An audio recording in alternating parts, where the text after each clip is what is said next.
Hey, welcome everybody. Andy Chapis, RE/MAX Preferred here in Westchester, PA. Looking at part 2 of the Home Buying 101 6-part seminar, Getting a Pre-Approval. Well, we discussed this briefly in part 1, and we talked about the importance of getting a true direct underwritten pre-approval. I want to make sure that I explain this in a little bit more detail today so you completely get the difference between the two. There are many websites out there that you can log into and put your numbers in, tell them how much you make, what your debt is, and they will spit out a pre-qualification letter. And a lot of home buyers feel that this is a valuable tool. However, no underwriter has looked at it, no loan officer has looked at it. It's all based on numbers through the computer, and that is not a true pre-approval. So, if you decide that you work with me, or anyone that you work with, when you get to the lender in the pre-approval process, you want to ask the first question and make sure that this is a direct underwriting pre-approval.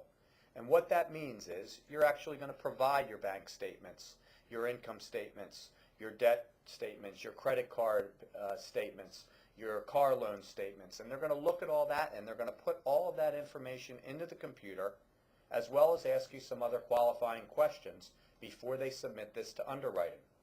So the pre-approval process is going to take about an hour or two to go through, and you want to make sure that you have your documentation ready for the lender so we don't waste time collecting that or having to have a second meeting in order to get pre-approved.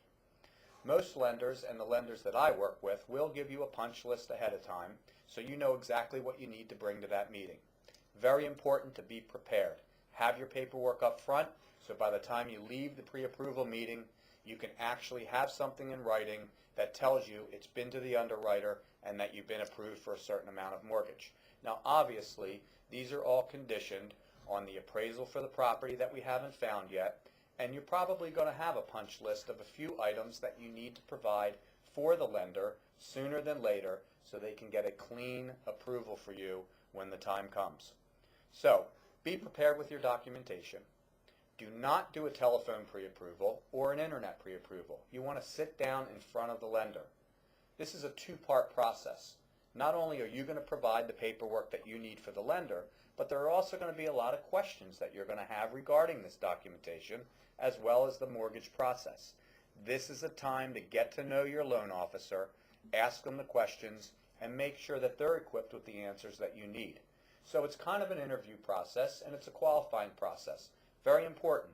This is a long-term venture. We're not going to find a house in a day, write the contract, and settle in a week. This could take weeks or months.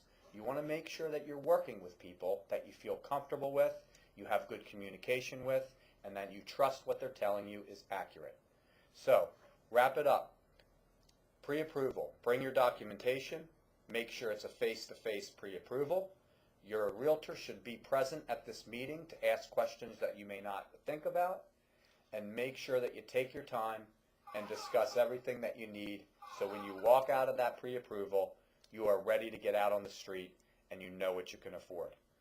It's a fun process to get out on the road and look for houses, but the best part is when you know that you qualify for the loan and that you have good financial strength to be a solid home buyer.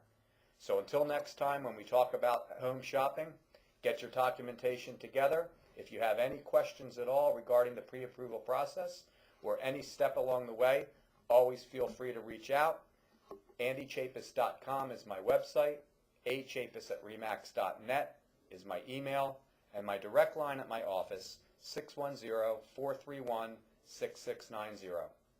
Have a great day and happy home shopping. Take care.